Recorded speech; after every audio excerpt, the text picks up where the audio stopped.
Hi, I'm Tim. Welcome to Watchbox, and thanks for logging on. If you love this watch, email me, tmosso@thewatchbox.com. Your purchase and pricing email question line for buying this or any watch you see here on our channel, or our website, or our social media. It's in the description below. Reach out to tmosso@thewatchbox.com.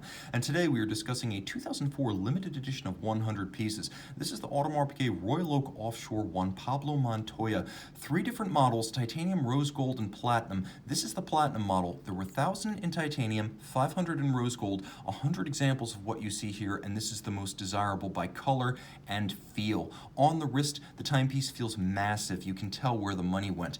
And though it was technically a 42mm case diameter, in reality, the case profile, the dimensions, the squared off pushers and guards, this watch was a trial run and a test balloon for the full-time 44mm offshore that joined the collection in 2011. So it's best to think of this as a 44 in terms of how it wears.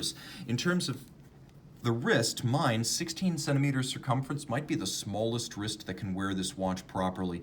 As you can see, it's big and broad, 14.9 millimeters thick, but across the wrist, it is 54 millimeters lug to lug, and if you include these solid end links, these little plots, these intermediates, it's actually 58 millimeters across the wrist. So we'll do that down the barrel shot one more time. This is why I don't recommend wearing the watch on a wrist any smaller than mine, and then you can see the overhead shot right there. It is comfortable though, and it does wear securely on my wrist. So as long as your wrist is this size or larger, you get to ride. Now the timepiece includes a robust strap. As you can see, it's bolstered to add some volume. It's held to the case using screws and bars, which frankly gives me peace of mind, as this is a heavy and expensive watch. There should be no spring bars here, and every brand should follow AP's lead. It's double stitched to make it look even burlier, and you can see it's a medium rectangular scale alligator leather in navy blue with a semi-gloss finish. There is a full AP polished logo style, single fold deployant clasp. Rolling over to the case, you can see that the case is hand finished, and this laboriously so. The intermediate plots are designed to look like pedals in a race car, gas, brake, and if we want to go back in time a little bit, clutch as well. You can see that the squared off shoulders serve as a platform for the crown and the chronograph pushers, and if you look, you can see there's a very subtle contrast between the platinum of the case and the somewhat warmer tone of the crown and chronograph pushers, and I suspect that's because those might be white gold. Now you can see that bolts are used to fix the shoulders underneath the exhaust stack style chronograph pushers, and there is a center lock style nut as a screw-down crown designed to emulate the center lock on a racing wheel that can be removed with an air gun. You'll note that there is a bezel gasket fully expressed, and it's actually the same color as black carbon fiber, which rings the entirety of the bezel.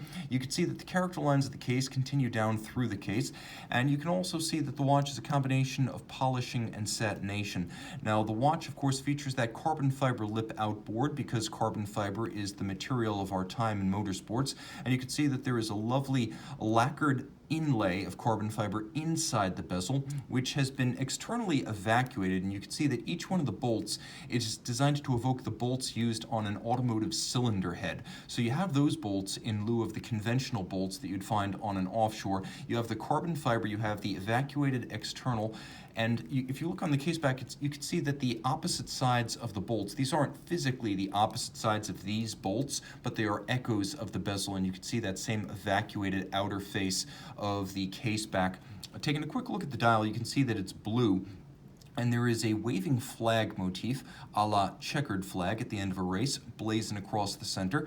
The timepiece features a tachymeter scale outboard for gauging the speed of a car over, for example, a mile or a kilometer, and you can see that there are skeletonized grill or heat sink style hands for the hours and minutes. White gold hands, white gold indices, white gold AP logo. The watch features both a quick set date and hacking seconds. Turn it all over and you can see what Audemars Piguet calls, and I'm going to do my best to just remove the clasp right here so you can better see this movement.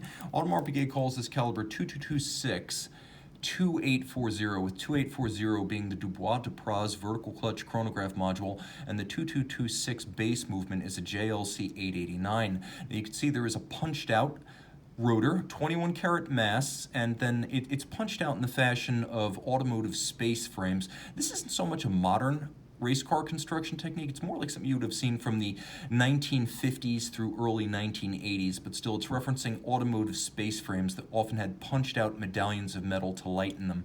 The movement beats away at 28,800 vibrations per hour.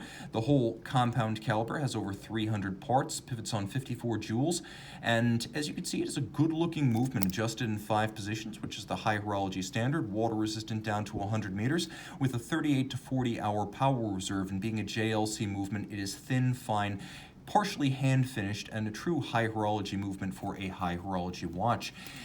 Email tmosso at thewatchbox.com for purchase and pricing details of this Juan Pablo Montoya, which I may add is rumored to have been designed in consultancy with Richard Mille back in 2004, which Audemars Piguet has owned in part since the very beginning. So this watch having a pedigree including JLC, AP, RM, and Juan Pablo Montoya himself. Back with the Royal Oak Offshore Juan Pablo Montoya.